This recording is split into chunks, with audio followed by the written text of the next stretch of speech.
Hello Orchid friends, welcome back to my channel. Wherever you are, I hope you're having a great day, staying healthy and staying safe. Today we're going to look at one of the few rescue orchid. This is a rescue from my colleague. It was given to me and it was severely dehydrated. But let's first take a look at the video clip from its previous bloom cycle, so you can kind of see how it was.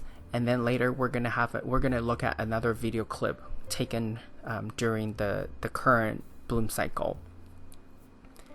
This was already rescued after a full season, so essentially almost a year.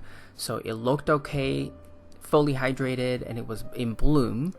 But when I first got it, I can tell you, the flowers were all spent, and the leaves were completely soft and wrinkled. It was severely dehydrated, underwatered. I even was guessing that the owner, my colleague, just basically never watered the orchid ever since it was purchased. So at the time, it was in a 16-ounce container, a 16-ounce cup, and the method I was using was a no drainage hole moss method. And the key to this method is you have to make sure that the moss that you put into and between roots, into the container in between roots, will be very lightly packed. Actually, it's just lightly placed. You don't even pack it because it needs to be very fluffy so that there is enough air and so that the orchid roots won't suffocate, won't rot. Want to ensure that it's so loose that the wet-dry cycle is easily achieved within a couple of days, up to a week. At the time when this orchid was in bloom, two things were really weird to me. Only one of the many flowers opened fully, and so that it was fully extended. It was the one to far right. And then the rest of the blooms just kind of half open, half not. So to me, that was kind of strange. But that was kind of, it's probably, I want to say it's first bloom since the rescue.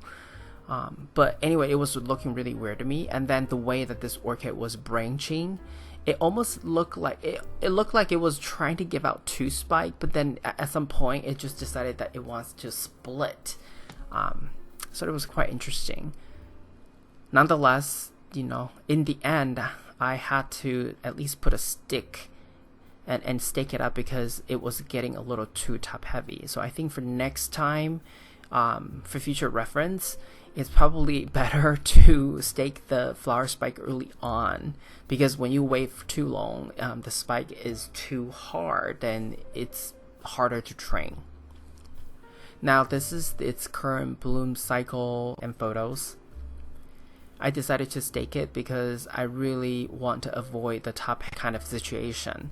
And this time around, it's just one single spike, no branch, and all the flowers actually opened up a lot better than its previous bloom cycle flowers.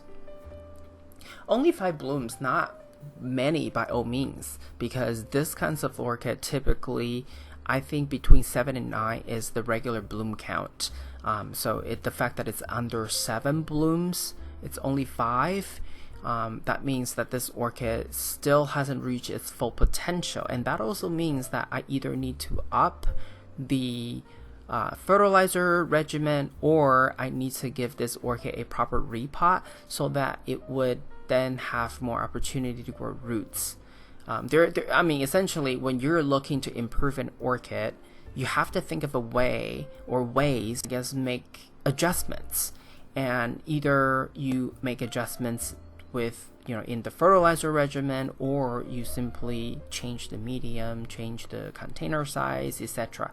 And also, most people forget about this, the location of this orchid at your place, right? Maybe you want to switch the place so that this orchid gets more sun, or is it overexposed to too much light, right? Those are the kinds of things, that the factors that you need to consider. And for me, I know this orchid is receiving adequate sunlight, so I really think that it's probably the fertilizer.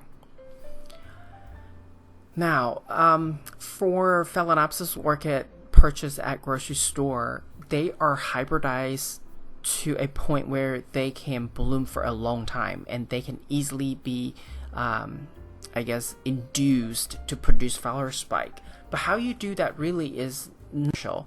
It's really between the late, for me anyway, late autumn to early winter. That 2 month period for me usually is November and December. I would make sure that the nighttime temperature is between 60 Fahrenheit and 65 Fahrenheit. I used to set it at 58, which is quite cold, and I had to wear additional layers just to make sure that I don't feel too cold inside of my own home. But this time around, I actually increased the temperature so that I can feel more comfortable, and they still bloom. My orchids still rebloom. So I want to tell you that anywhere between 60 and 65 is still cold enough to, make orchids initiate their flower spikes. So the temperature drop is really the key, assuming that you already provide the right kind of, fertilizer and typical orchid care to your orchids.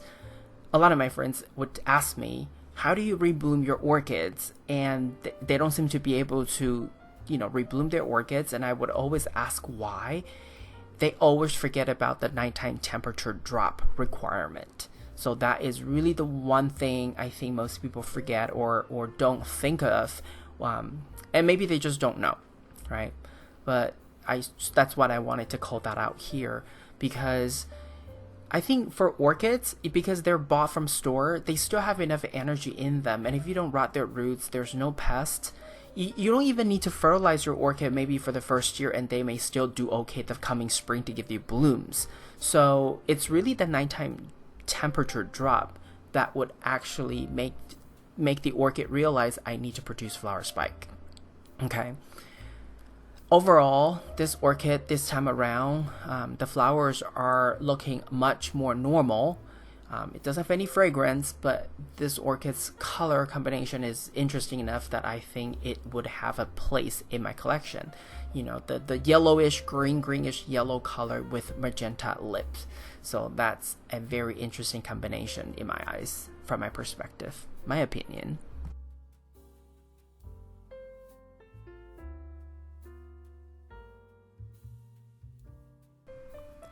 This is all I have for you today. If you like this video, please give it a thumbs up. And if you would like to get more orchid related videos from my channel, please subscribe and turn on the notification.